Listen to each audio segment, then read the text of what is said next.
let me start with introducing myself and the Miami AI Club. My name is Nima Shea. I'm the organizer of Miami AI Club. We are a new community, and I'm going to go through who I am, what is the Miami AI Club, and why of Miami AI Club. So, a little bit about myself. By background, I'm a medical doctor, a neuroscientist, and AI entrepreneur who has been fascinated with the world of AI and its capabilities for the last 20 years. I've been kind of like fascinated with how machines can mimic us and even become more intelligent than us. So around 20 years ago, that was the start of my interest towards AI when I was in medical school. I was skipping classes, going to computer science classes, and a couple of semesters after that, the professor came to me and asked me, "Who are you? I don't see your name on the ledger. What are you doing in my class?" And I was expecting him to kick me out of the class, but he was kind enough and he supported me, and we started working together on some cool projects. And this is 20 years ago. So 20 years ago, AI was basically some fun project. So nobody was like doing anything significant for the society in the world of AI. And so with our contrarian and crazy approach, we said, so everybody is saying that logic is good and emotions are bad. Why is that? If logic is good and emotions are bad, why are we emotional animals? We make decisions based on emotions and intuition. And so we started to hypothesize that emotions are good for decision making. So we couldn't model emotions because emotions are very hard for humans to describe.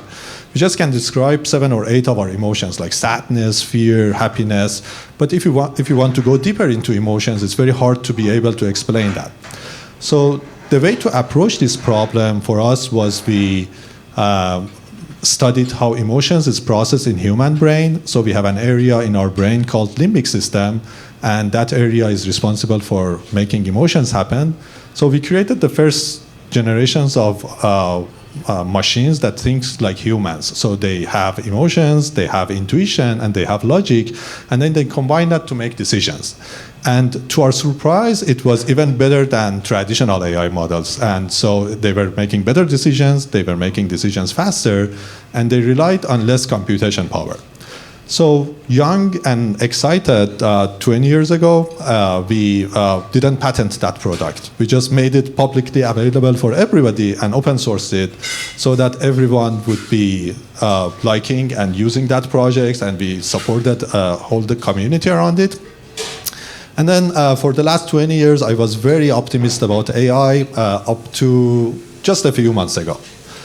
Everybody that was coming to me, I was saying, "Oh no, there is no way that AI could have been used in a bad way," and the naive I was. So a few months ago, I was traveling to Toronto for a panel discussion about AI and cybersecurity. So we have here Roger from the cybersecurity world, and he knows how AI is in cybersecurity.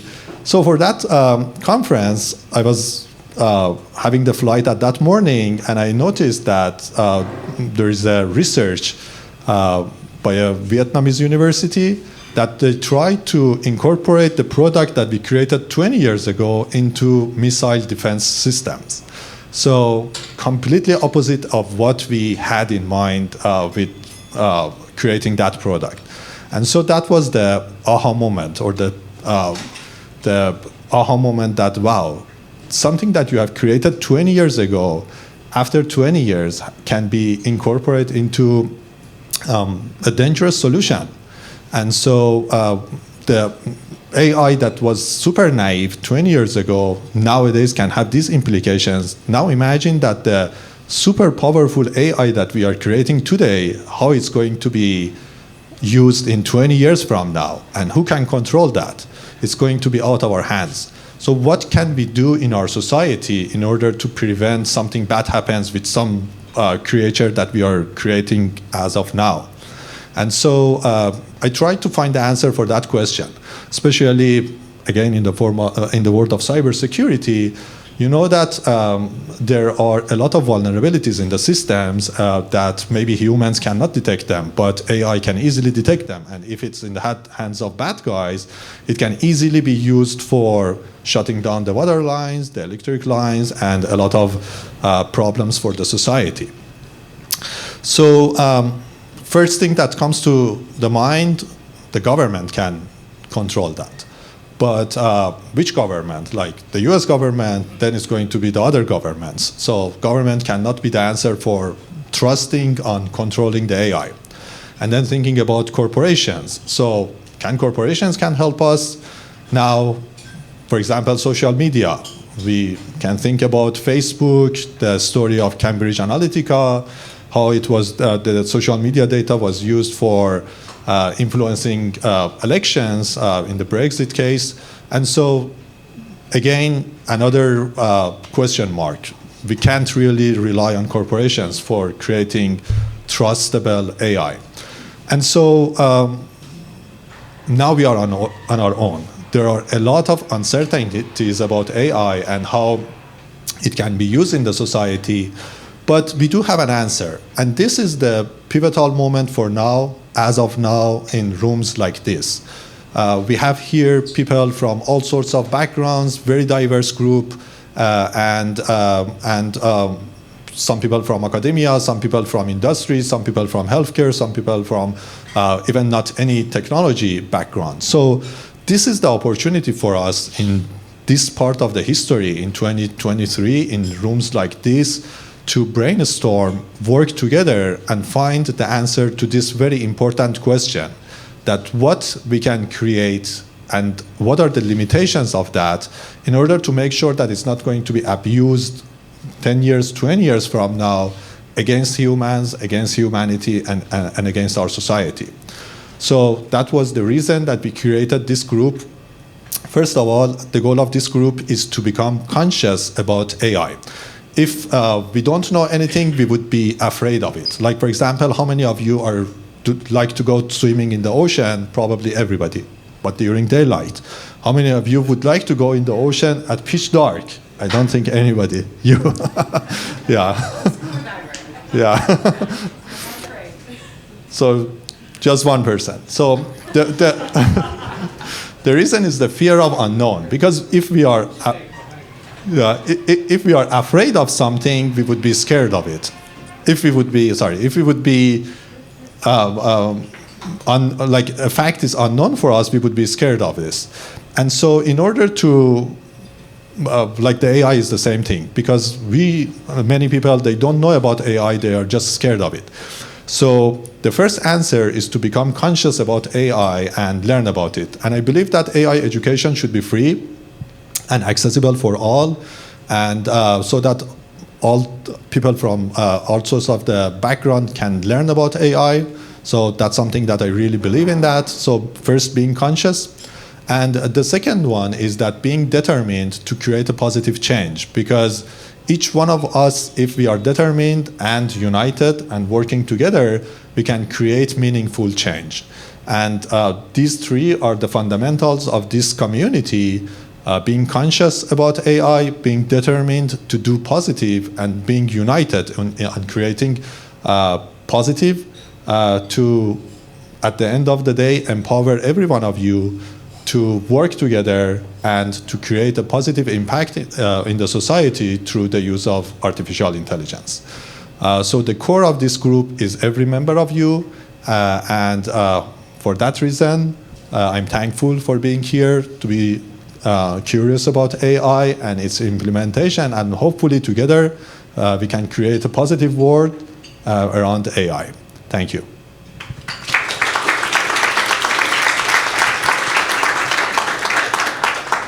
So I wanted to pass the mic to everybody to introduce themselves, but unfortunately the mic is fixed. So now I guess we can start from here. Elvis, just loudly introducing yourself in less than 9 seconds, because we are around 100 people in the room, so that's content. So introduce yourself in less than 9 seconds, just who you are, what you do, and that's it. Okay.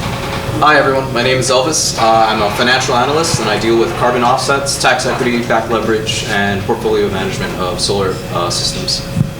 Good evening everyone. Hi, my name is Dr. Vita Sarah Fisher-Haynes. I wear many hats, but I'm a licensed clinical psychologist and a recovering professor, tenure professor I'd say.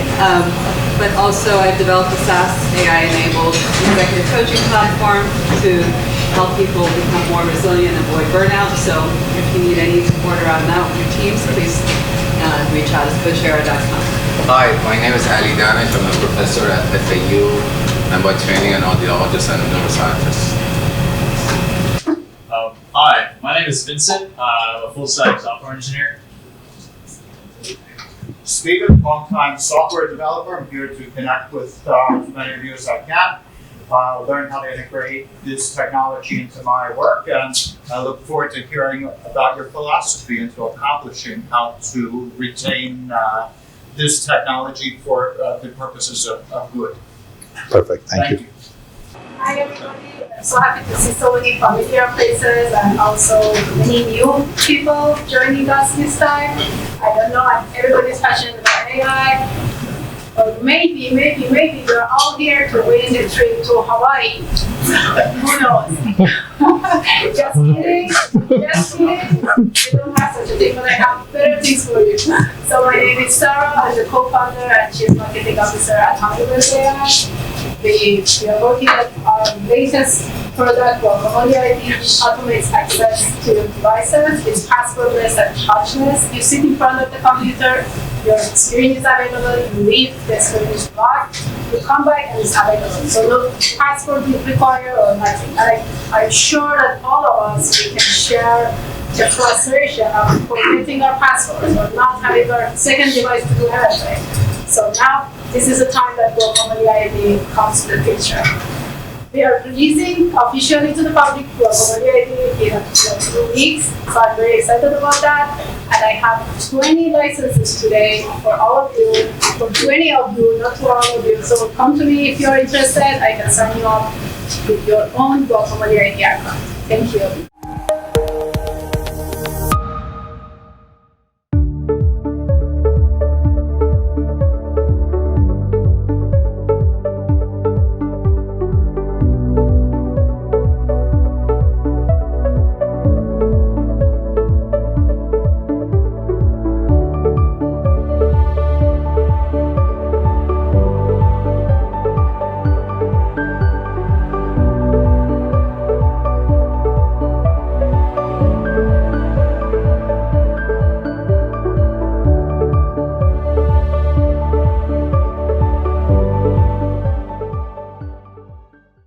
Now it's the time for the stars of the night, the panelists. So let me make the introduction, starting from Noel.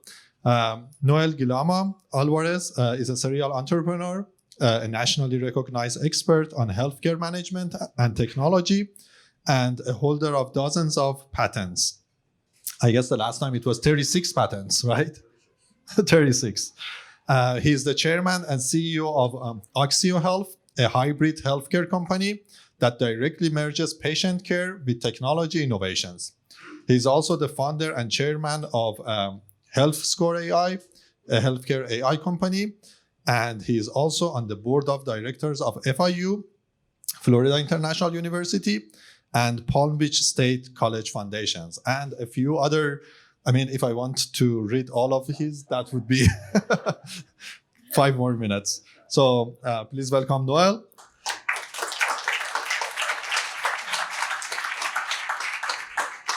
The next panelist is Ivan Dynamo de Jesus. His background is at the intersection of finance and healthcare.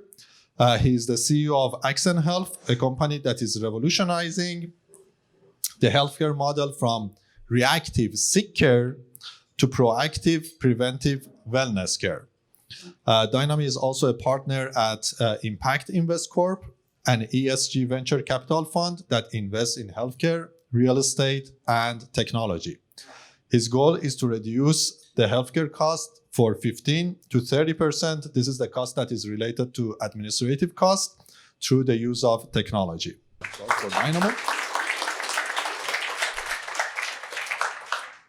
And the last, not least, panelist is my friend Severance McLaughlin, PhD. He is an AI scientist and founder and CEO of DeLorean AI, a company that develops cutting-edge AI for medical applications. He's the creator of one of the most powerful predictive models in healthcare that can predict if somebody gets a heart attack within the next 3 months by 85% accuracy. Is that right? 88. 88%. Counting. He's also one of the top-ranked healthcare data scientists globally and a former chief of intelligence at Capgemini, a global leader in consulting, digital transformation, and technology services.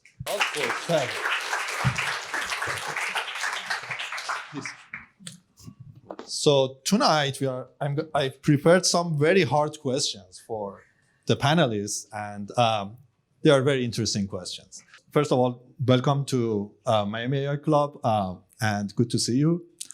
This is the first time that I'm seeing Noel and Sev personally. I've met Ivan before, so good to see you. So the first question is related to the biggest company in the world. So last year, Andreessen Horowitz, they published a report and they predicted that the biggest company in the world is not going to be Google or Amazon or Facebook or Apple. In fact, in a few years, the biggest company in the world will be a consumer health tech company.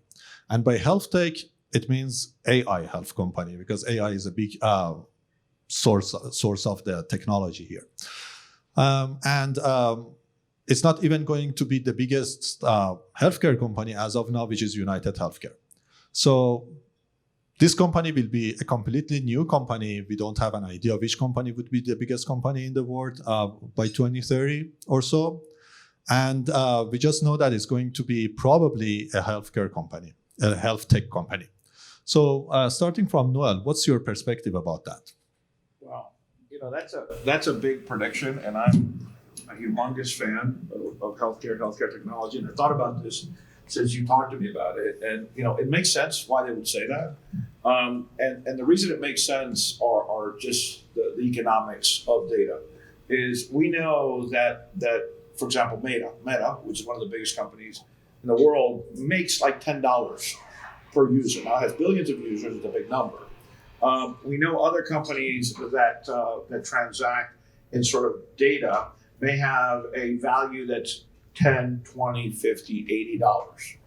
Now, when you get into healthcare data, once you take aside the sort of HIPAA component of it, but healthcare data is incredibly valuable. We literally talked to a pharmaceutical company last Thursday that said, and I said, well, pick a number. What could the data be worth of an EMR of a consumer that fits your criteria? Whatever that criteria you have, we'll ask for it. What BMI or what prescriptions they're on.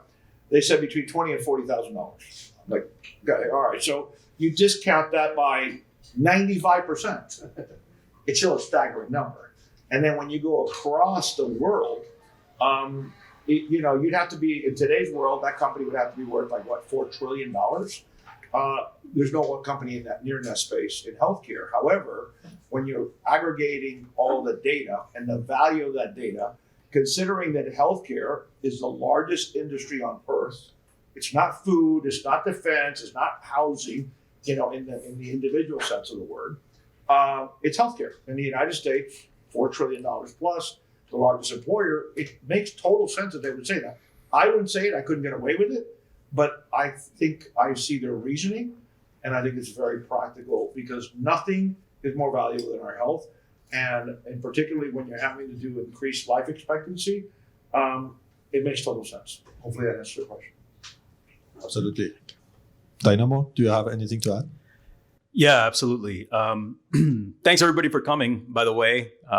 Sorry about the parking. This is my restaurant, and that's one of the problems I'm trying to solve. I'm a problem solver as an entrepreneur. And one of the things that I saw when I was in finance, where I started my career, was the different industries that I could really dig into. And healthcare seemed like there was a lot of big problems to solve. And to Noel's point, healthcare is the largest industry that I saw the largest potential in the future. And the reason is right now it's about 18.9% of GDP.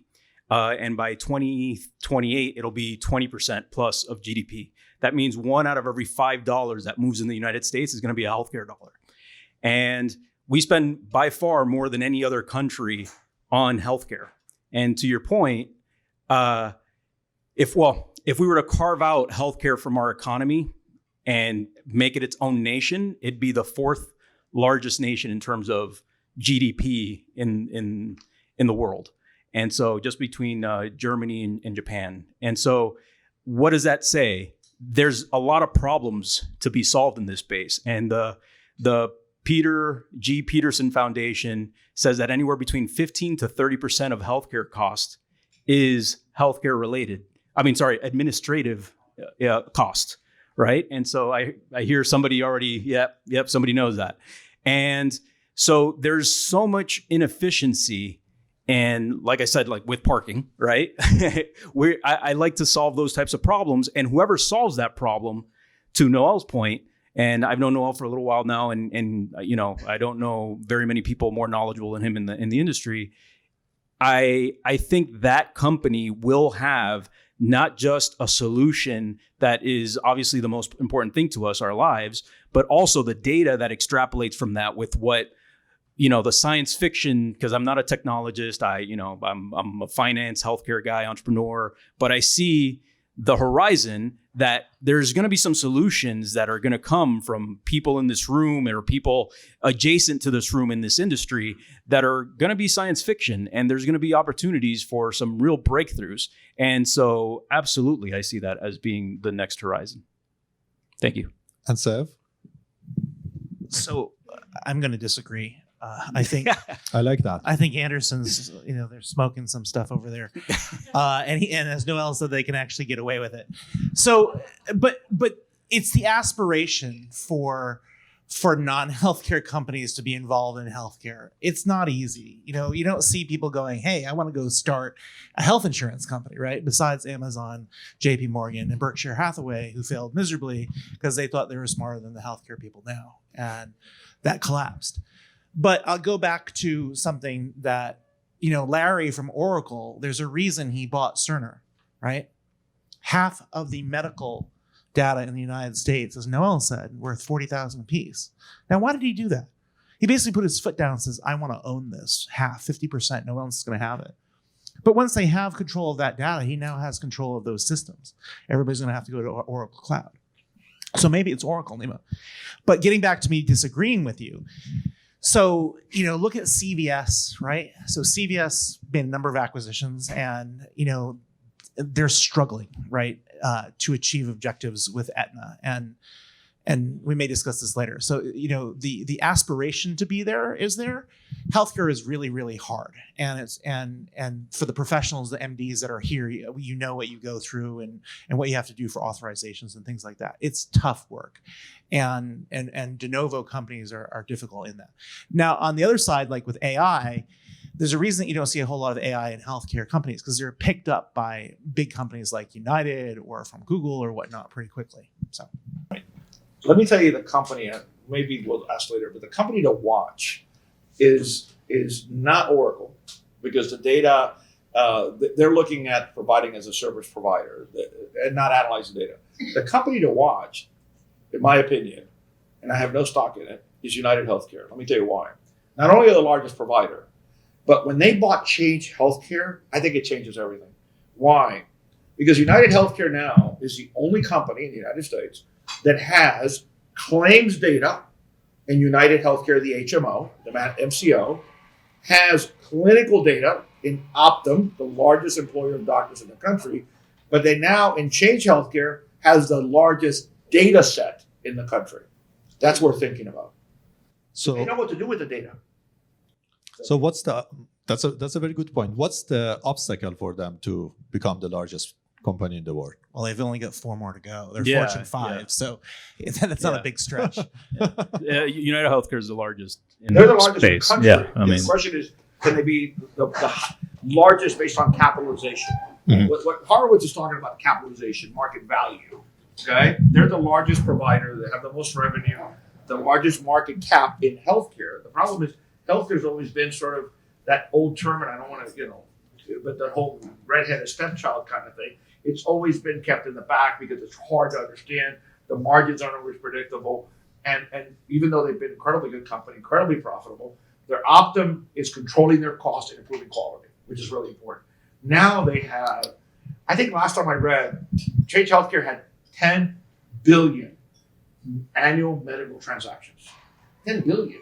So now they could change very quickly, over a couple of decades, but quickly to become a data manager using AI and then sell their information to other HMOs, to other government to help them control costs and improve the quality based on that triad that they have of understanding the way you insure, the way you provide care, and the data. Which the data is the key. That's the whole conversation over here. Yeah. When people say, why would they buy Change Healthcare? They sort of have a lot of data. They have a lot of data on their members. Okay, I don't know, $300 billion of revenue. Now they have a lot of healthcare of Americans in totality. I think I read they process about a third of all the transactions in healthcare in the United States. That's an insane number. It is. Thank you. The next question, I think Dynamo mentioned a good point. $4 trillion of our GDP goes to healthcare. $1 every $5. 20%. Soon to be. But yet, in the US, as one of the wealthiest nations in the world, we have the lowest life expectancy among our population. I believe the life expectancy now for men is around 73 years, and for women is around 78, 79 years. And the number is decreasing. That's unfortunate. So since the start of pandemic 2019, the life expectancy of Americans has gone down for 2.7 years. And so we are spending the most on healthcare, yet we are receiving the worst customer care or patient care. So let's start this question from Dynamo. What do you think is the reason for that, for this disparity? And it seems that it's getting wider and wider. And how do you think the technology would play a role in that? So there's a term in healthcare called health equity. And these are social determinants of the constitution of an individual. So you can have two individuals that are 67 years old, one in one zip code that's more affluent, where the median income is $82,000 a year, and another that's in same health profile, but in a zip code that has the average income of $37,000. And with people like Sev, who are in the AI space, what I see in terms of where I see this going and why it's the way that it is that there's a not to get political, but there's a wealth inequality issue in the United States, and that's also an access to care inequality. And so we pay more than any country, but it's also what's going on in the healthcare system with pharmaceutical companies and all kinds of different factors that, while we're inflating the actual cost of care, the end user does not get the same level of quality of care. And there's a lot of social determinants of health that go into that. Like the United States has an obesity problem, right? And so like there are certain aspects of this that it's not just purely in medicine. It's going to take a system like an artificial intelligence system or a more holistic approach to actual care. So currently, it's because in this country, it's a business. The three panelists here, we're healthcare executives or entrepreneurs, and so that being said, there's an argument to be made of, well, what's the outcome of a United Healthcare, which actually your point to United Healthcare and Optum outperformed Google over the last 10 years, right? And so if that's the case, well, why isn't the healthcare outcomes better? And so it's about aligning that. And I don't have a solution to that. Like I don't have the solution to the parking yet, but I'm working on it. So Noel, you want or Sure. who wants to go? So I think there's a lot to unpack there, Nima. So I think I agree with Dynamo that the access to care, and I'll get to that in a moment. But if you see why that it's a generational shift, right, from the greatest generation now to the next generation, the boomers. And if we look at what happened when they were in their formative years, and may that be in fetal or whatnot, there was the explosion of plenty in the United States post-war. And if you look at epidemiological studies such as the India cohorts, the Dutch winter hunger famine, and the Scandinavian studies, when societies and middle class expands, people get fat, right? And they have more nutrients. And as it goes through pregnancy, it's called fetal programming or embryonic programming. So those kids want to eat more and they put on more weight, and this goes. Now you fast forward to the boomers right now, different from the greatest generation that had a more lean diet and whatnot, compared to our European and Canadian friends, less exercise. Those chronic diseases are now exacerbated by the lack of quality care. And so, you know, the CMS spends $1.5 trillion. That's a crap load, and that's only 21%. But if you look over in England, the NHS, their counties are called trusts in England. Essex has a very low SDOH, like lower economic situation, and they have similar rates as the United States. So there's issue with that, and then there's issue to the access of care that you just said. Now, that's completely different than what do we do now with technology, right? The problem's already here. It manifested itself maybe about 70 years ago. So we have a challenge, and they're also having that in the UK with can we get you to the doctor, and it's only 6 minutes with the doctor. There's no way the doctor is actually going to be able to look at all your data and actually give you a good diagnosis. So people that can afford it are now going to concierge, where they're spending a lot of time doing that. And that's one of the problems. It's going undiagnosed earlier and earlier. So, you know, AI comes in, right? And we have someone in radiology there, or someone in oncology here in AI. It's all about identifying the sickness earlier on so it can be treated. And I think utilizing these algorithms, not only in the payer, but also with a physician with Medicare right now, you know, with value-based care and at risk, you know, we're motivating these individuals to do those things and to adapt AI and technology. What you didn't say in my bio is that I managed 40 medical centers, treated 40,000 Medicare lives. Thanks. And well, it's not nice, just it's a lot of bad experiences. And work with a lot of doctors. And we have 4 issues that I can think of. First of all, the last 3 years have been out of the ordinary. And 2 things. One, the opioid epidemic killed a lot of people. Second is COVID killed a measurable amount of people, sadly, including my late girlfriend. So I sort of felt it.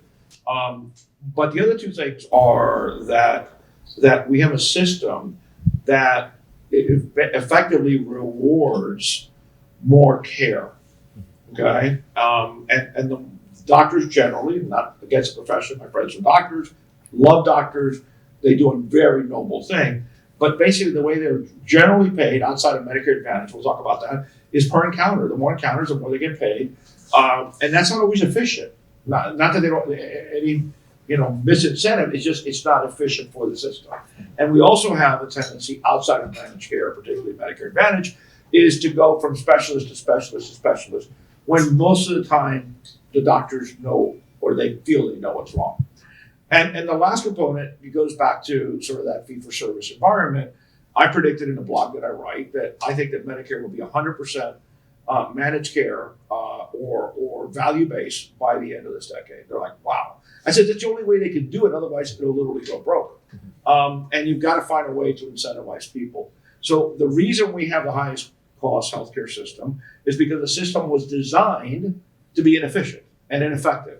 I was a big believer, and Carl and I built a couple of EMR platforms, and I said, if we could collect the data, we have the secret, right? I mean, I really believed it wholeheartedly, until I realized that all we did was create bigger and wider silos of data.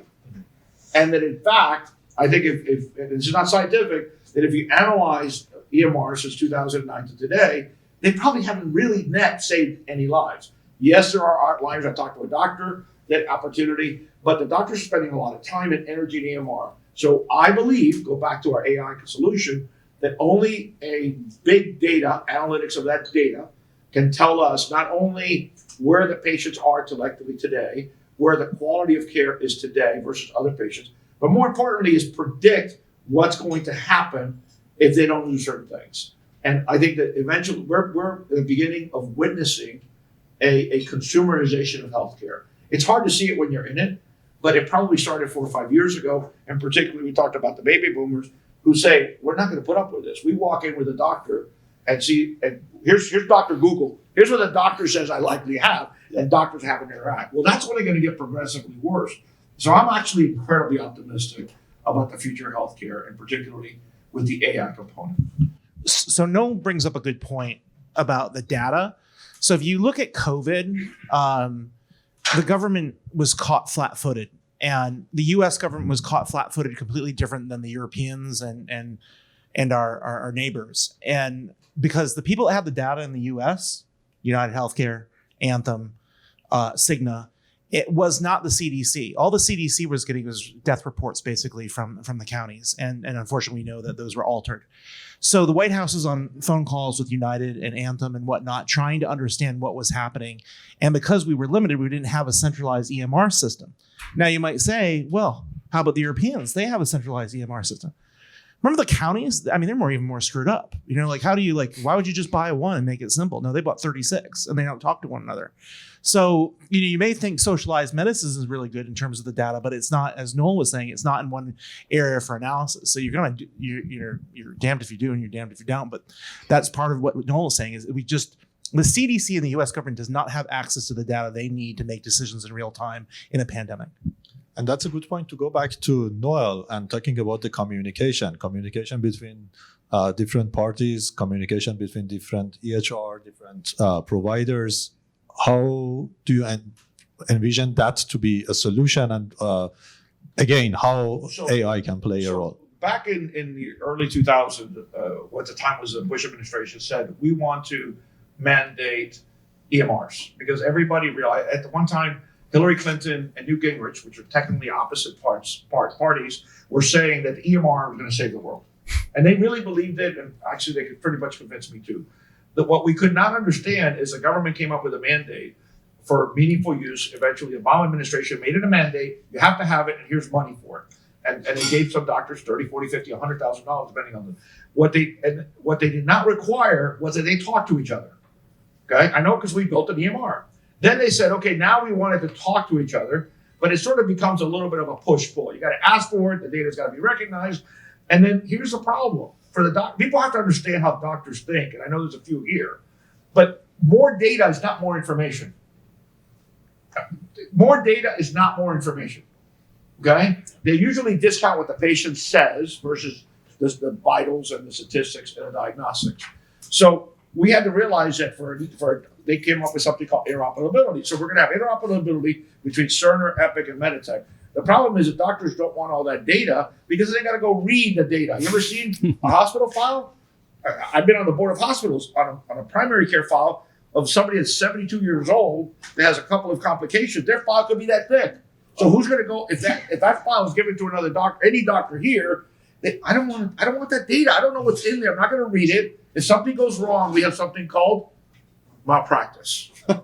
Okay, so they want to go out there and get the data. Yeah. You can walk into a doctor's office with an X-ray, and unless it's like somebody they know, a radiologist they interpreted, they may want another opinion because, in fact, it's their license, their reputation.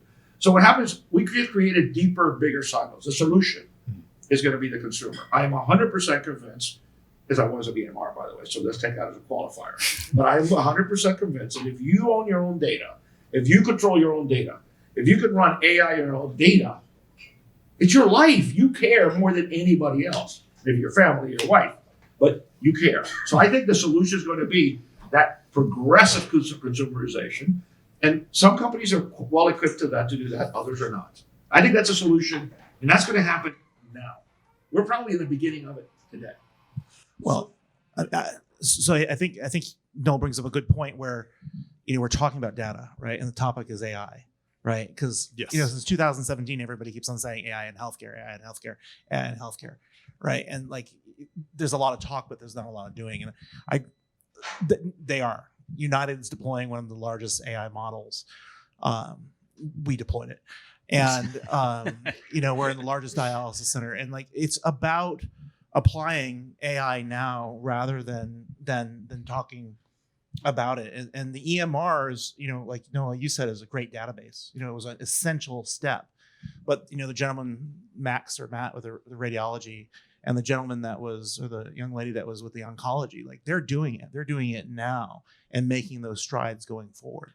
So I think it's about, and again, it's a corporate thing, right? Like we're going to make a decision that we're going to actually use AI and we're going to actually apply it in an ethically mandated way. It's not just a question of the technology, it's also a question of the incentive structure. One of the things that Noel mentioned is CMS going to value-based care, or he predicted that CMS would send out a strategic decision, which they have, that by 2030, everything is going to value-based care. And so those of you that aren't in healthcare, that just to explain what value-based care is, basically when you go to the doctor, if you go for your routine annual checkup, it's called fee for service, right? If you have an ear infection, like there's codes for different conditions, and that's what medical coding and billing does, et cetera. And in value-based care, it switches that model on its head. So instead of the doctor billing for all of the conditions that all their sick patients come in for, and the more conditions the patient has, the more they can bill, it creates where you're receiving a certain amount monthly or over the course of the year to be able to manage the patient population. And if you manage it well, you get bonuses for managing that patient population. And so Medicare has said that that's the model that we're going to, because we are getting out of the insurance business, because it's like giving a teenager a credit card. It's just bill. Instead of here's your allowance, now it's your problem if you overspend. And so that's what that strategic direction that Noel predicted, and now CMS is saying by 2030, everything is going into that direction. And so, it's the third inning of a 9-inning game. There's still a lot of opportunity. And I see the artificial intelligence, the machine learning, a lot of this predictive modeling is what's going to help because in a subset of, let's say, 100,000 lives, if you can get let's say 50,000 of those being women, if you can get them to come in and get mammograms, you're not incentivizing getting the mastectomy, you're incentivizing preventing the breast cancer to begin with. And so that flipping the model on its head is where I get really excited about what we can do with the data, because then we're preventing conditions instead of waiting for something to break so we can fix it, right? And that has to translate over to the insurance companies. So you have the insurance companies that are operating, and you'll probably see lawsuits in the news to Cigna and United. They were denying claims for CMS and whatnot. The insurance companies have to go from it's that movie. If you're old enough to, what was it? Danny DeVito and Matt Damon and The Rainmaker, and they were just denying the claims. And to switch that from that business model to increase the amount of profits that you have, to actually going proactive and going preventative and identifying that, hey, this person needs a urine test, or there's stress test, or a glucose challenge, so we can get them on medication, get them treatment on modality faster. But that's hard for the insurance companies to understand and actually make that transition. But 2030, they're not going to have a choice. Do you have anything to add? No. Well, it goes back. We have in computers right now. A lot of it sitting in the Amazon cloud. We have all the data we need to have the most advanced AI on healthcare. What we don't have are the permissions and the access. Why? Because back to what happened in, even before the Bush administration, go back to the Clinton administration, when they passed HIPAA, the Health Insurance Portability Accountability Act, that talked about the privacy of the consumer's data. So 95% of the data that we have on consumers is behind what I call a HIPAA wall. Okay, and it is impossible to get it outside. A couple of companies have tried by having relationship agreements and de-identifying the data. The problem is that many of these really smart companies are able to re-identify that data. If they know that you checked into a hospital on Facebook, and they know your age and your sex, they can reverse engineer and say, here's in practice probably, but in theory for sure, here is a Cerner data when you went into that hospital, because you were the only person that checked in at 3:47 p.m. on September 11th, and you're a female 35 years old. I mean, it's done. So what we have to find is a way to get legally on the other side of the HIPAA wall so that we can access the records of those people. And ironically or sadly, the older someone gets, the more data there is and the more spread out the data is. Because a typical person, 67 years old, has 3 or 4 doctors and is on 4 or 5 medications. And that data is scattered all over the place. And 3 or 4 EMRs that until October of last year, that Interoperability Act that you were talking about didn't actually come into effect. Absolutely. So 2022, October 2022, that was, the other day. Mm-hmm. So yes, EMRs have been around, but they created paywalls to not communicate with each other, but you had to jump through a hurdle or pay some, conversion until now they have to have all the same API. But, this is about aligning the incentive structures. But to finish, that's not enough. Interoperability at the end of the day is not going to work because there is no incentive in the society, in the industry, to aggregate data and to summarize data. Because at the end of the day, as a doctor, somebody's got to read the data. Mm-hmm. So what we're doing to address that. Yeah, I wanted to come to yourself. Yeah, exactly. When we were designing our AI for payers and providers, you've described our problem to a T. So we built the AI to live behind the client's firewall, so the data never leaves. And we've done this with insurance companies, Fortune 5s, and what we're doing for practices is that we're aggregating the data like an apartment building. So each practice has its tenant, and we can harvest that data for the analysis for the AI, and then the results go back to the practice individually. Or the insurance company starts bringing that data and actually integrates into the EMR live, so the doctor at point of care can get those alerts and whatnot. And this is something that took 4 years to design and execute, but that's the problem for large scale adoption, is what Noel has just described. And it's scary because companies like United, the Blue Cross Blue Shield, they hate liability. They get really, really scared.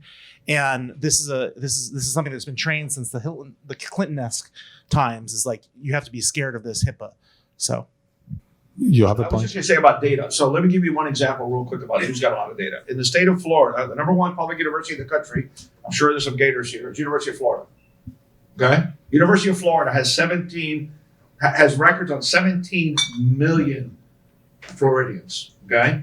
They can research it, they can database it, and do anything they want with it. But the way that the research organizations get access to data is literally through a sponsor that you're paid X amount of money to go into the data, analyze the data, and give a report. That's not bad.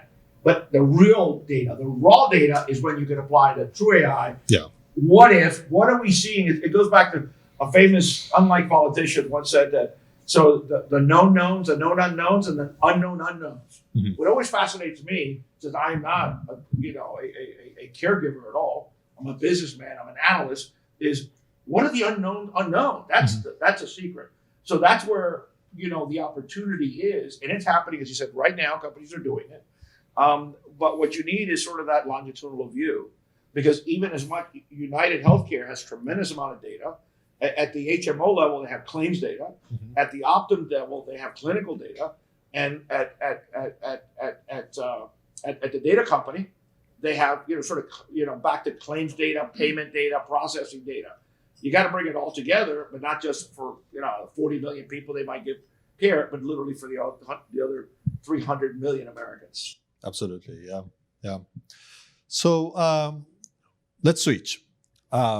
Let's go to a recent news that you also shared today about Walmart acquiring or having interest in acquiring ChenMed. So our ChenMed is a local healthcare provider, and this is going to be another big M&A that is going to happen soon. So as some of you may know, some big players like Amazon, CVS, Walgreens, they made big bets on healthcare providers buying healthcare centers.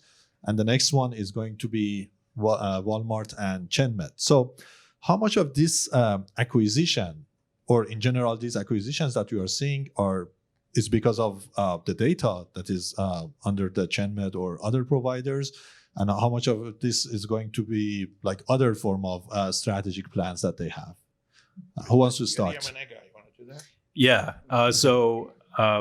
My CFO is here, so I got to be careful what I say about the roll up that we're doing, because we're currently doing a roll up of medical centers and doctors' offices. And so what Nima's talking about is, do you guys know CVS, the pharmacies? Okay, they bought an insurance company called Aetna. And so now, depending where the market's trading, they're the third or fourth largest or second largest health insurance company in the United States. They also bought a group called Oak Street, which is a medical center provider in the Midwest that had approximately 200 facilities. And they are now vertically integrating. So if you're the pharmacy, the insurance company, and you're the medical provider, and they're, by the way, they have 10,000 stores nationwide. They're closing down 900 and converting those, or 9% of those 10,000 stores, and converting those into medical centers. But they're having all kinds of problems with it. It's not going smoothly.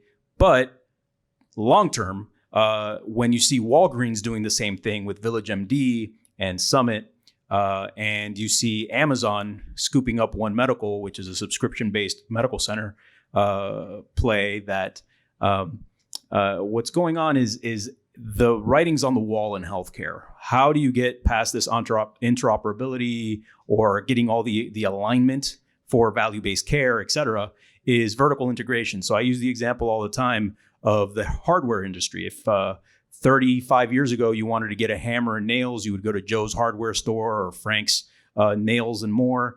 And now you go to one of three places: Home Depot, Lowe's, and Ace. And so that's what's happening in healthcare, is that vertical integration. So what I see is that how we can help that process is, how do we integrate into creating a better value delivery in that? Because that's the way that the industry is, the tides of the industry are moving in that direction. And so what I see with Chen and Walmart, to your question, is Chen started here. It's a local group.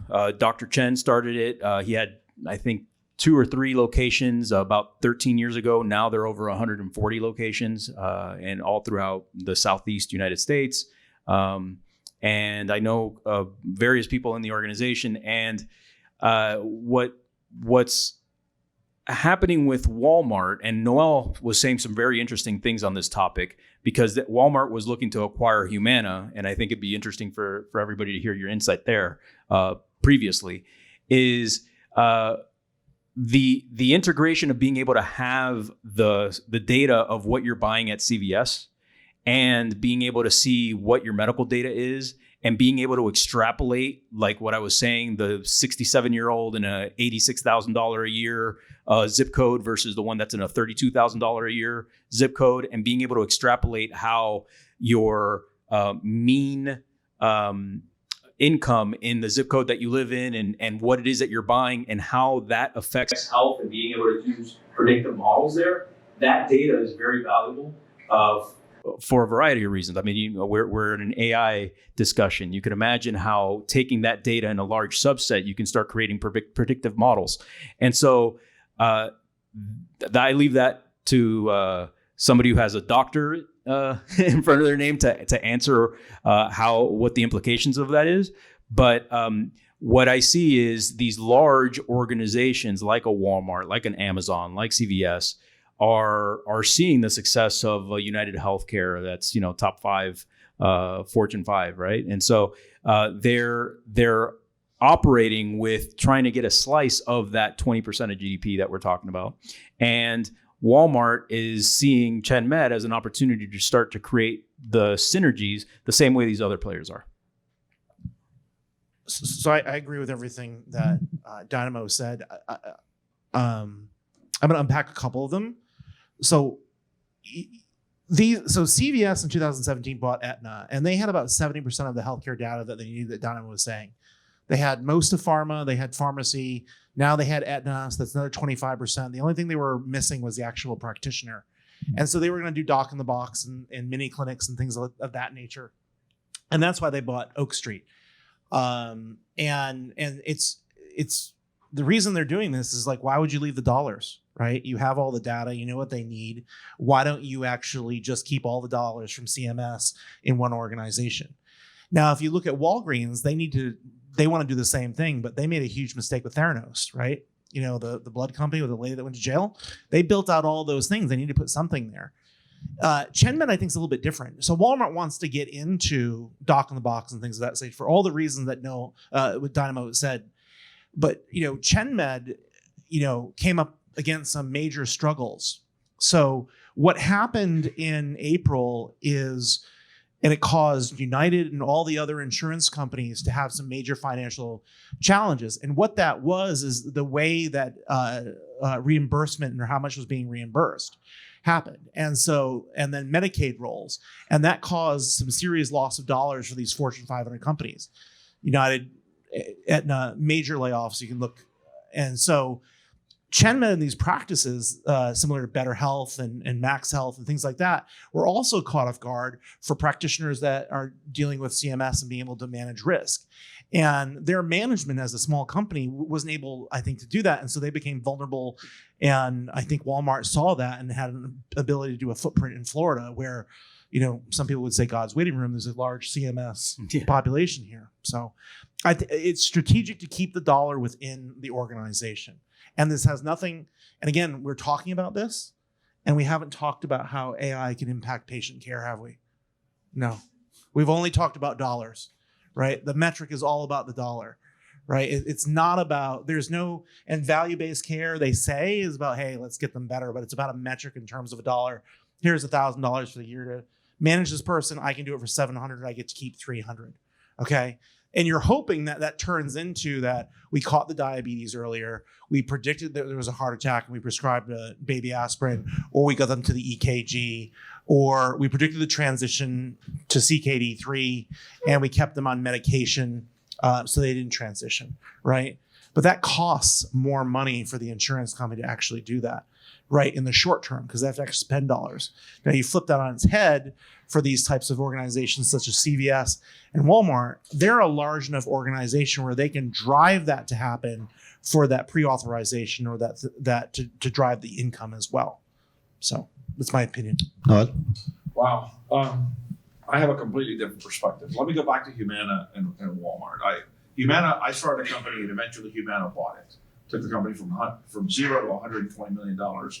I left to work in technology and eventually Humana bought the company. I know Humana very well historically. And I advocated, as talked in a blog, go back and look at my company blog, that when Walmart was talking about it in healthcare, said the perfect company for them to buy was Humana for 3 reasons. One, Humana had twice the profit margin that Walmart did. So it was accretive. It was a financial analyst, accretive to margins. Second is Humana owned a lot of physical clinics. Okay, they bought NCCI, they bought My Old Medcare, they bought a bunch of others. So they had physical locations and clinics, was incredibly, incredibly valuable.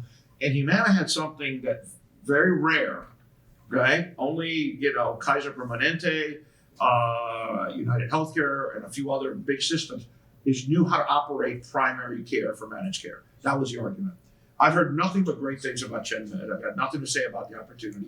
What I find it interesting and smart, since they did buy Humana, is that they're getting into the space without owning the space. Let me tell you why owning the space is a problem today. And we can talk about those, sort of the 3 companies that got into this space. We can talk about Amazon, I can break it apart. We can talk about CVS, and we can talk about Walgreens. But what these companies don't understand is that the Medicare space is not retail the way they think about it, okay? It's literally blocking and tackling. It is very labor intensive, follow-up intensive. And these companies, One Medical was burning money the day it was acquired. So there's no record like, for example, Humana only bought medical centers that were profitable. So they knew how to make money. One Medical was losing money, and the people they bought, they were losing money. So they didn't have that expertise to go into it. And the same thing is with the other clinics. So they were buying practices, they had revenue, but they were losing money. So what's happening is that is messing up, to use a nice word, their balance sheet, their income statements. So I don't think Amazon's gonna figure out how to make it work, because the problem is too big, it isn't worth it for them. The profit margins aren't there. The revenue might be there, the profit margins aren't there. And eventually the CVS's and Walgreens are either going to have to turn into full healthcare service companies and spin out their pharmacy business, because the pharmacy business is actually a drain, not a value. And I'll give you an example. People don't know the story. I've acquired like 90 practices in my business career. And so I used to work for a company called Med Partners. Nobody remembers that name today, but in the late 90s, early 2000s, they were the largest operator of medical practice in the United States, and they couldn't do it profitably. That company had bought a subsidiary called Caremark that was a pharmacy benefit administrator. What they decided to do in the early 2000s, late 90s, is to give back all the medical practices and change the company's name from Med Partners to Caremark. Eventually, that merged into Caremark CVS. It was very, very difficult to run medical practice, and I think all three companies are going to find that. I think they're looking for the revenue, as you said, and I think they're looking for the data. Okay? The problem is, it may be too expensive for their shareholders for them to be in the space. So what Walmart is probably doing, allegedly doing, is really smart, because they're going to get into the space. Great operator, certainly in this marketplace, great operator in building centers, but it's not going to go on their balance sheet, because otherwise they're going to lose money, because all these companies are now having gyrations, and many of them are looking for healthcare operators versus pharmacy operators, because you have to understand how managed care works, how the flow of the consumer works, how the doctors work with the consumers. It's very, very labor intensive. And at the end of the day, they may have gotten it for the revenue, as you said, they may have gotten it for the data, but I think the cost and benefit to them is going to be incredibly expensive. I still see the solution being the consumer, not, coming from left field, big public companies. Okay.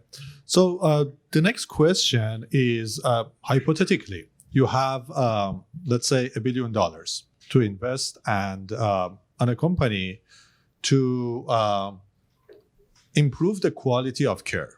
So you have money. Guacamole AI. So somebody liked that answer.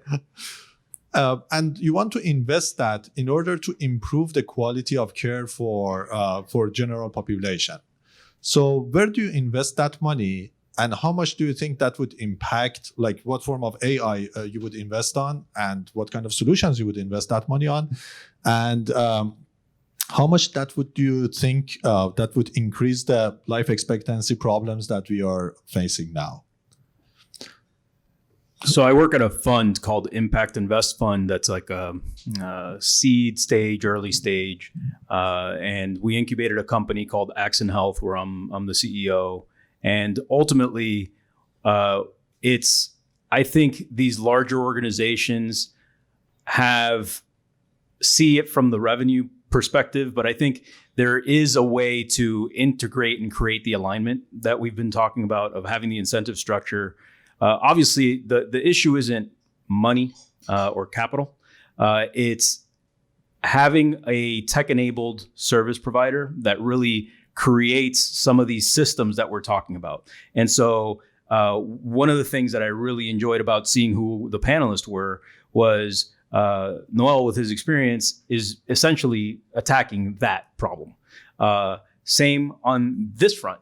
He hasn't gotten into it yet, but on a per member per month, or in the industry called the PMPM, he's driving savings, but also helping to 88%, you said?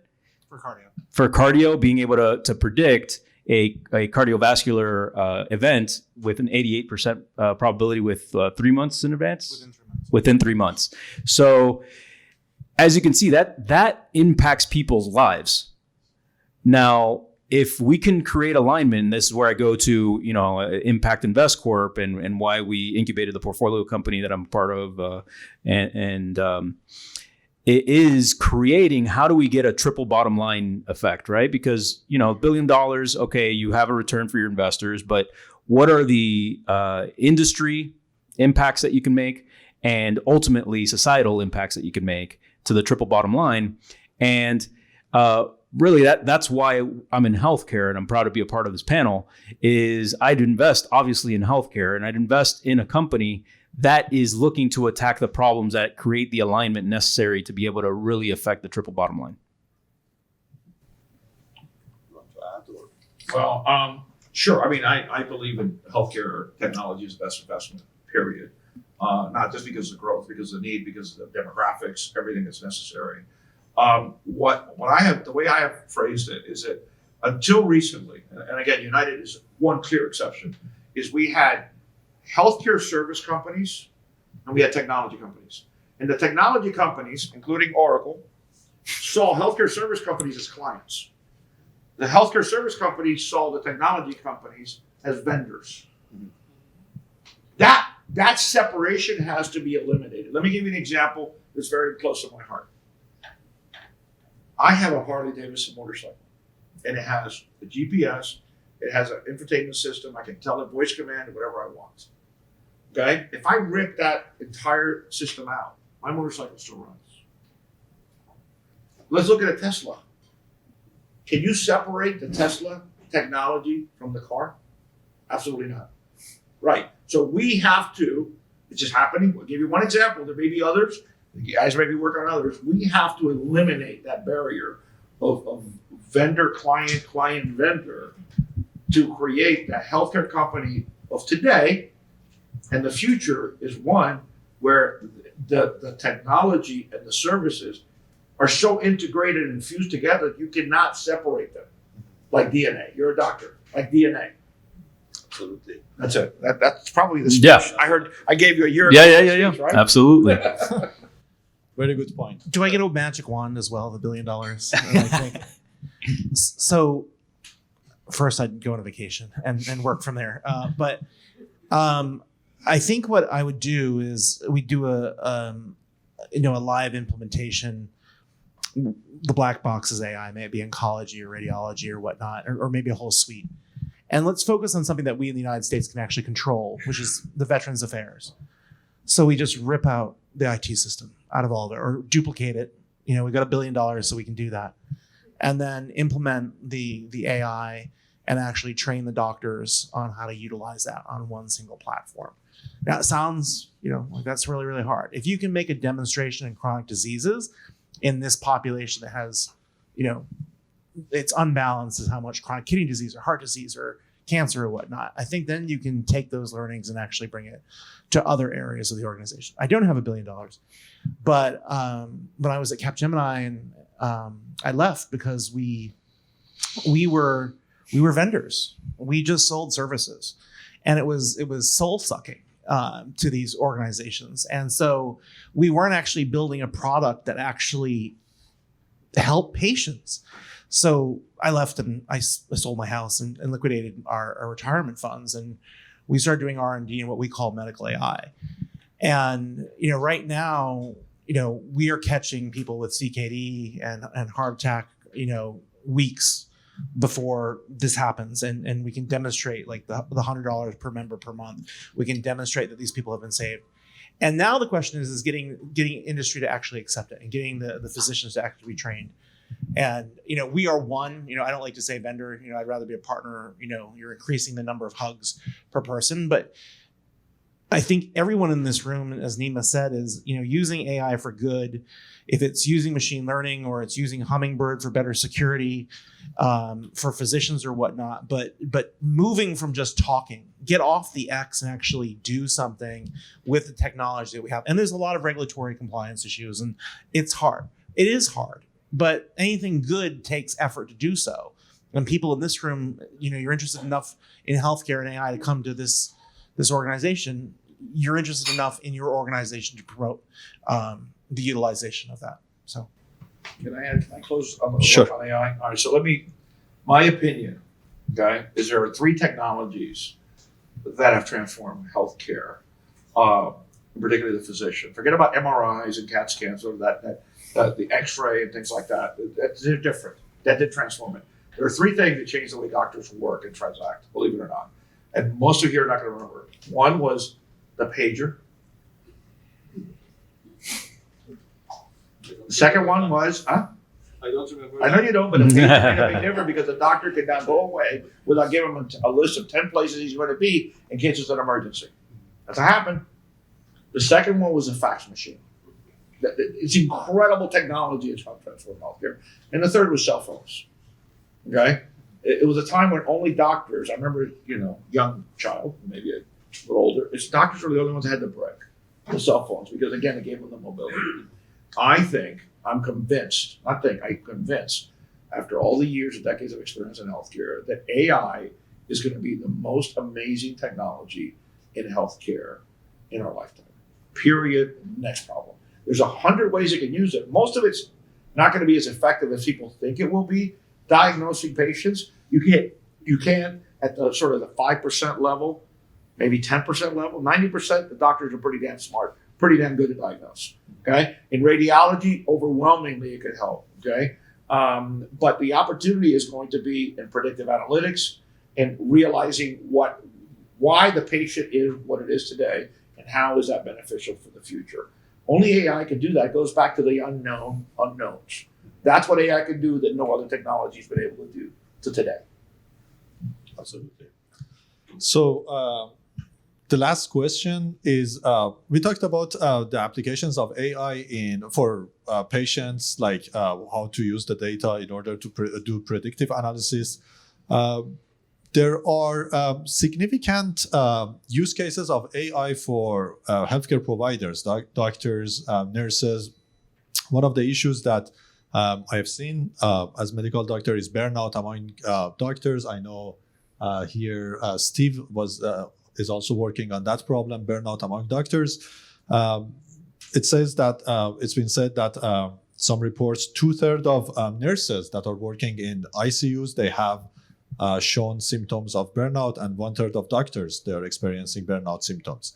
So coming from the patient side to the doctor side, doctor being the patient here, what technologies do you see beside hummingbirds that can be used in order to facilitate the jobs of the healthcare providers, making operations more efficient, and improving the quality of work for healthcare workers? Who wants to start? So I'll talk from my experience. So we work exclusively in kidney disease and cardiovascular disease, diabetes, and mental health.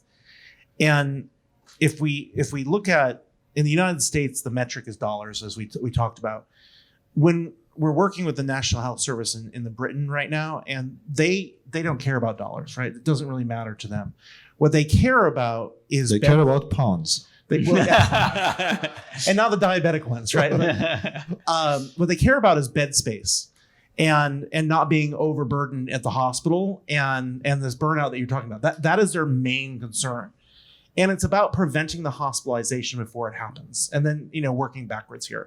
And we've given the example about, predicting the heart attack, predicting the hospitalization. Now, you're not going to prevent all of them, but you're going to be able to, even if you prevent 10%, right? Or 5% or 15%, you've alleviated some of the issues associated with that. I think the other problem is that maybe there's information overload for the physicians, right? And maybe AI can help with the assimilation of that in terms of what they're doing. But at the end of the day, we're asking our U.S. physicians and nurses to do more with less, and that's a logical where we are right now. 6 minutes per patient is not I don't think a great ratio. And that's a good number here. I've seen doctors that are spending less than a minute, and not in the US, but other countries. So less than a minute per patient. And just as much as the nurses too. So it's all licensed care professionals. So. Do you want to add something? I think that the burnout for doctors, it's a couple of things. One, EMRs for a fact have created a lot of burnout. Doctors are seeing the patients 6 or 7 minutes. I didn't realize 1 or 2 minutes, man, that freaks me out. 6 or 7 minutes, maybe 10 minutes, and they're spending a third more time entering the data. Some doctors have support staff to take the data. They still write it on paper. They give it to them. I still don't know a doctor doesn't use paper charts, by the way, and I interact with them on a regular basis. So eliminating the effort and the energy they're doing, AI can help them, not just with voice recognition, but literally be sort of a digital assistant. Alexa has more value. Alexa, are you here? Alexa has more value. Can help the doctors literally sort of aggregate, consolidate the data, be a reminder for the doctor. Certainly analyze the data. let them know. Right now, I can tell you because I remember we built a really sophisticated EMR that had all these cool alerts. And the first time I was at a doctor's office for me, okay, and I'm looking at our EMR, and all of a sudden a pop-up comes up and he discounts it. I'm like, whoa, what was that? I like, we built that for a reason. Well, I was, what was the pop-up? Yeah. And it sort of drove me crazy. So the use of that technology, but I think we're missing a lot. It's sort of piggybacking on what was said before. We need to interact, we in society, medical industry need to interact with the patient, I call it consumer, way early so that we know what's happening, what got to the problem, what it led to, not just show up at a doctor's office. People say, well, put in your conditions or something online and get it to us. No, a lot more. We're all walking around with incredibly powerful computers that can give us a tremendous amount of data. Absolutely. Not just your sort of virtual EKG, not just your oximeter, not just your blood glucose. There's a lot of data that isn't being used. And we thought a few years ago, before COVID and during COVID, it's sort of IoT was going to be a solution. Until you went to a doctor, and you're a doctor, that a patient would come in with an alarm from their Apple Watch is, I may have this, and I talk to doctors. I said, out of all the ones I've seen, 30, 40, 50, 100, it was not a real case. And so now they don't look at it. So we need to integrate. Here's what we need. We need to integrate the home into the real smart home, the real smart devices. When a patient goes out there and has conditions, they usually have been around for a while. We need to get IoT devices, both in their wrist, in their car, in their home, aggregate all of that data. Only AI can process that data. Yeah. That's impossible for humans to do. Yeah. Then take the history from the EMR. So when you go to the doctor, you've already had at least the 5 things, not the one thing, but maybe the 5 things to look at. And the doctor now, with today's prolific use of telemedicine, the nurse may actually say, listen, your systems, our cars do this, tells us when we need service again. Your system told us that your blood pressure was high. When you weighed yourself this morning, you got 6 more pounds of weight. Is there a condition you want to look at? So way before the problem exists, we have the technology to do that today. And only AI can do that. Absolutely. How's that for your plug? It's very good. So I think that there's an aspect of technology adoption that, while I'm sure you all know the bell curve of the early adopters, the middle market, and the laggards, I would say the people in this room are probably early adopters. And there's going to be a process. So the technology, to your point, Noel, is that we have the technology. We're on the precipice of expanding even more technology. But in healthcare, there's a lot of resistance to change because of the consequences of that change. And you were mentioning faxes. There's doctors' offices that are still using paper charts instead of, I realize we haven't defined what an EMR is, an electronic medical record. And so that aspect of doctors still using paper charts and faxing things, that's still going on today. Mm-hmm. And that transition it has been happening for the last 30 years, but there's doctors still faxing and using paper charts. So I think this is going to take a while, even though the technology is here and starting to evolve. And in terms of the burnouts to the doctors, is that there is more and more bureaucracy and red tape and malpractice and different insurance requirements that it's part of the burnout on top of not just seeing the patient and having a shortfall. By 2035, we're going to have a shortfall of 300,000 physicians in the United States. That's 300,000 doctors that are not they're not in medical school. We don't know where we're going to get them from. We can't make doctors overnight. And 12 years out, we're seeing the trends that there's going to be that level of shortfall by then. And so why is that? And it's because the administration I can rattle off, I just defined what an EMR is, but electronic medical record, but there's so many acronyms in healthcare. I've never seen an industry with more acronyms, right? MRA, MLR, HEDIS, HIPAA, blah, blah, blah, blah, blah. I can go on forever. And it's convoluted. And one of the points that I made earlier is the Peter G. Peterson Foundation said 15 to 30% of healthcare cost is administrative. I see that part being the first portion of healthcare that can be streamlined, and not just for the medical provider, but for the third-party administrators, for the MSOs, et cetera, IPAs, anything from like having a better scheduling system so you're not waiting in the waiting room, right? Like that's annoying. Like, it's a lot of doctors' offices are like the DMV. You're waiting there for 2 hours before you see the doctor, and you see him for 6 minutes. And so I think that those problems are problems that we can start solving, because there's going to be a lot of red tape with some of the predictive models and things like that are going to be solved more at the larger levels, like at the United Healthcare. And those are the types of problems, like from a grassroots level, I'm interested in, and what it is that we're doing.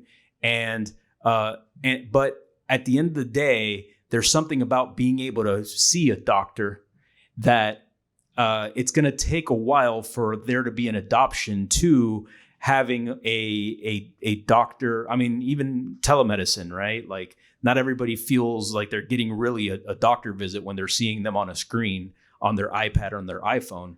And it became popular, obviously, during COVID, and it has progressed. And it's going to take a while for these systems that we're talking about to really affect. So where I see it is in helping to alleviate the administrative burden that's really put on these doctors today. Very well.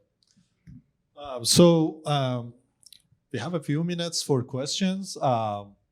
Thank you, gentlemen, for answering all these. I mean, it was an amazing conversation. So anybody, any questions? So I definitely agree with what you were saying. Like patients having access to tools that they could directly use. Like I've had patients that'll put their MRIs in ChatGPT and be like, hey, like I'm having this symptom. Like, and ChatGPT said it was from this on my MRI and stuff. So I completely agree with you on that. One of my biggest concerns with AI is, what's going to happen, that our whole healthcare model is based off reactive medicine. Like what's going to happen to these jobs? I'm excited to see it, but like what's going to happen with, physicians whose their whole job is about, nephrologists and running their dialysis clinic, and the patients ever get there. I mean, that's a good problem to have, but I think that's something that we're going to have to adapt to in the space, when we have more preventative stuff. So one of the comments you said, that's a pretty good point. We don't have medical professionals today. I sit on the board of 2 medical schools, and we don't have enough that are going to be trained. So the only way we're going to have we extended physicians, okay, with nurse practitioners. Now we're sending nurse practitioners to physician assistants, okay? So we don't have enough. Now there are some part of the industry that are a little bit more vulnerable than others. Okay, radiologists and a little bit more vulnerable. But the reality is that in no state in the country can AI practice medicine. So you're going to have a doctor. But what you may be able to do is have more capacity, be able to look at more things, or have more follow-on. So almost like a peer review, have an AI check on radiology or pathology, for example, is another one of those. It's all about data. It's all about science. But we have a tremendous shortage of primary care doctors, of cardiologists, orthopedic, all of that we need the technology to just stay even. I don't think anybody's going to lose their job because of AI. Does that answer your question? Yeah, I agree. Well, what do you think of the problem with like good data in versus getting useful data? The thing about it, and I can talk about this for a whole college course. The thing about that, everybody talks about sort of the ChatGPT, the large language processing, the sort of the general intelligence. The cool thing about healthcare and AI is it's very narrow. We know the data coming in. So if you plug in 10,000 EMRs and you go and ask AI to find out the outliers, the correlation, the interactions with, it's got a fixed set of data. It's not going to go out into the world marketplace and create the data. The problem with AI is sort of the dreaming and the sort of creating the data. But when you're giving AI the data and say, here's what we know, here's what we think we know, we don't know what we know, tell us what we don't know. AI is uniquely suited for healthcare, better, in my opinion, than any other industry. I think the problem, though, is like the AI is going to trust the data you put in. I could tell you from residency how many times you read notes and you're like... Well, you're right, but then that problem is not AI's problem. Yeah. It's the doctor's problem. Exactly. You can't blame AI if he read the notes, he translated. I mean, I'm sorry. That's a data input at the doctor level. Have you seen that we can't fix? Have you seen like stuff like Deep Scribe where it like sits, you open and it listens to the patient encounter and it pretty much creates. I know doctors that are operating right now, medical centers are operating. I know one that's using it in AI, trying to get that data AI.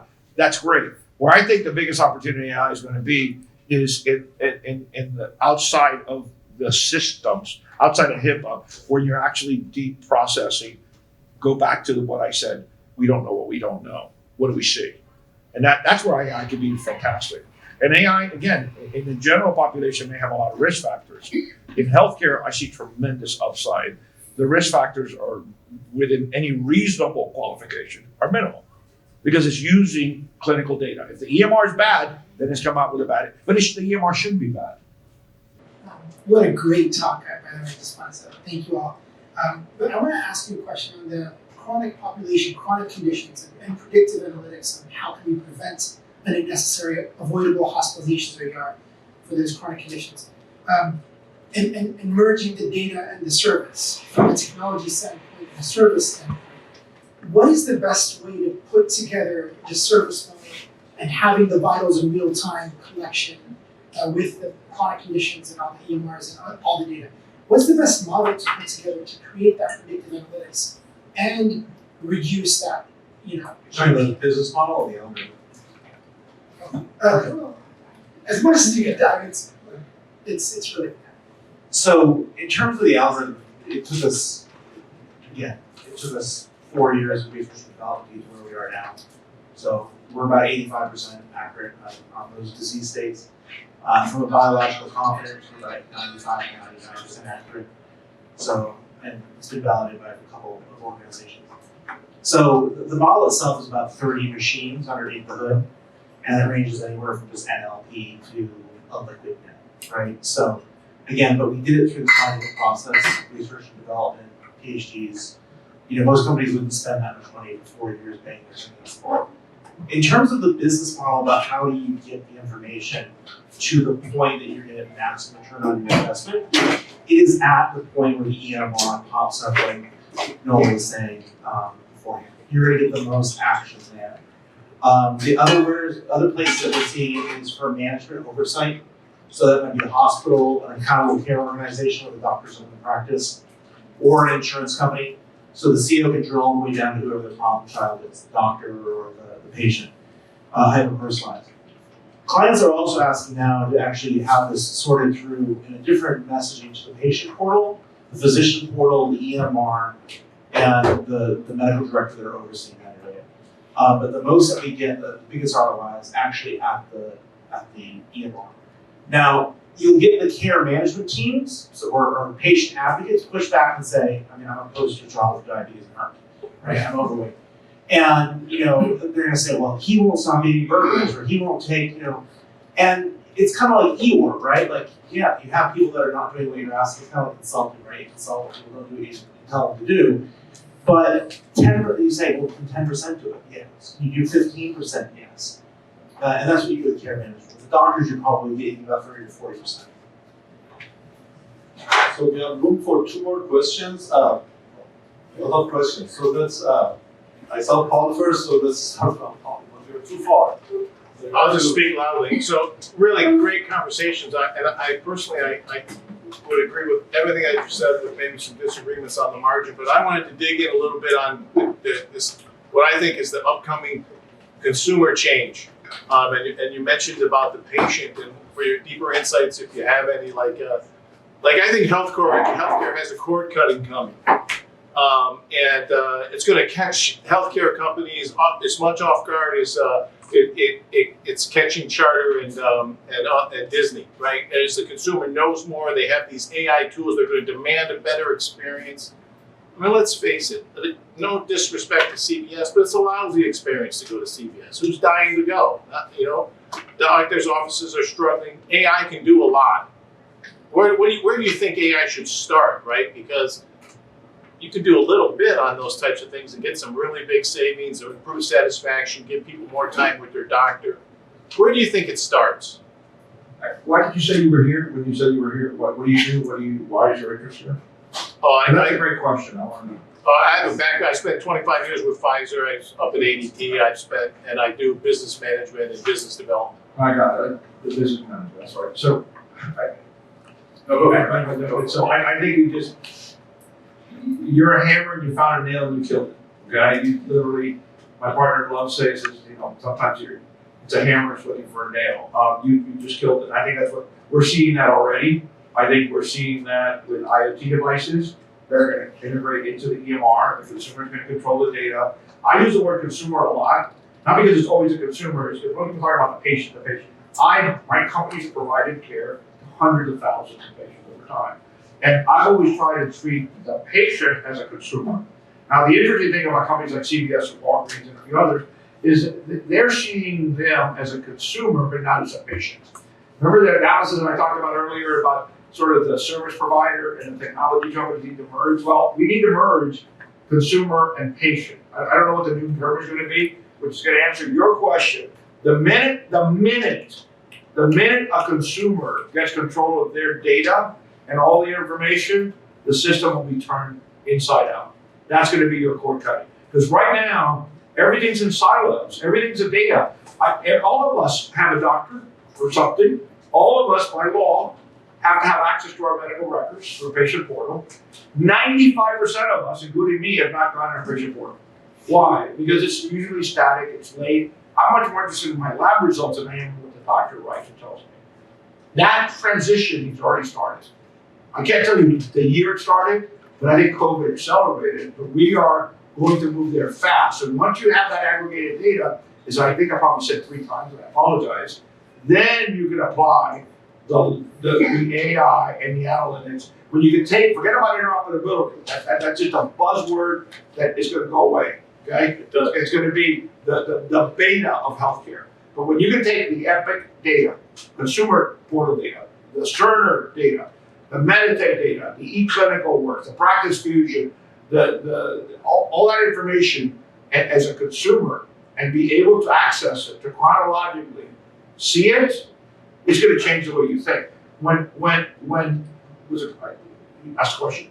When AI tells you, if you do not lose 10 pounds in the next 90 days, you are likely to reduce your lifespan by 6 months, 9 months, or a year. You know what? It's going to make a difference. When you're looking at your phone, it says, I want to have 1,400 calories. By the way, I'm overweight, so I did that. 1,400 calories, and if you eat 2,000 calories, you're going to reduce your lifespan by 72 hours. What if consumers going to do that? What if CMS says, you know what, if you lose 20 pounds, if you lose 20 pounds, sorry. If you lose 20 pounds, exactly. My lights just went off in my house. If you lose 20 pounds, okay, and lose weight, and you don't have to have insulin, okay, and you stop smoking, if you stop smoking, we're going to pay you $2,000 a year. That may not change your life, you may not need it, but to a lot of people that have $2,000 makes a humongous difference. We are right there. Sorry.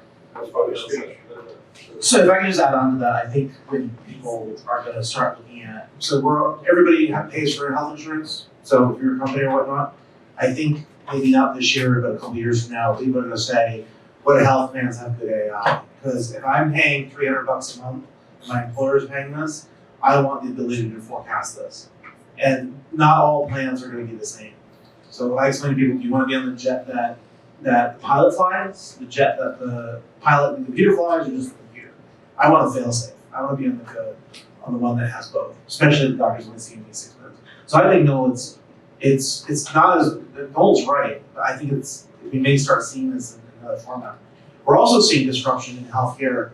Look at Blue Shield California just told CVS to pound sand with their PBM, right? They're going to go through, what's the guy from Texas, the baseball, the Mark Cuban. What's the name of his company? I forgot the name of his company. Yeah. So he's basically yeah, so I mean, he's cutting out the middleman. Like, how smart is that, right? Like, so I agree with you. I think there's a day of reckoning. Listen, you can shoot me, but PBM, and I've been on Pharmacy benefit manager. Pharmacy benefit manager. By the way, you forgot to say what MSO was an idea. Oh, that's true. Sorry. There's no reason for PBMs today. None. Period. What a PBM does is it aggregates and gets quantity discounts and basically wholesales pharmaceuticals. And there's a book by a gentleman by the name of Eric Topol called "The Patient Will See You Now," and it's basically directly answers what your excellent question was. Is the incentive structure needs to shift where the consumer, patient, whatever we want to call it, is in the driver's seat and is no one's more invested in their health. And I know doctors take a Hippocratic oath and all that, but then the individual. And that's where I see this ultimately heading. And so right now, these large organizations that we've been speaking about are the ones that are aggregating this data and the vertical integration that I'm talking about with M&A and all that, mergers and acquisition. Where this is ending up is that this breakthrough technology, because I'm not in the technology space. It's one of the, it's why I'm here. And how I met Nima. I'm interested in this because we're at the forefront of a seismic shift in this space. And I think that's going to not just shift the incentive structure from that fee-for-service to value-based care, but also from top down to bottom up, and having you in charge of what it is that your data is, and you'll have more in your fingertips. And the examples that you were giving, that's not far off. No, I mean, I totally 100% agree.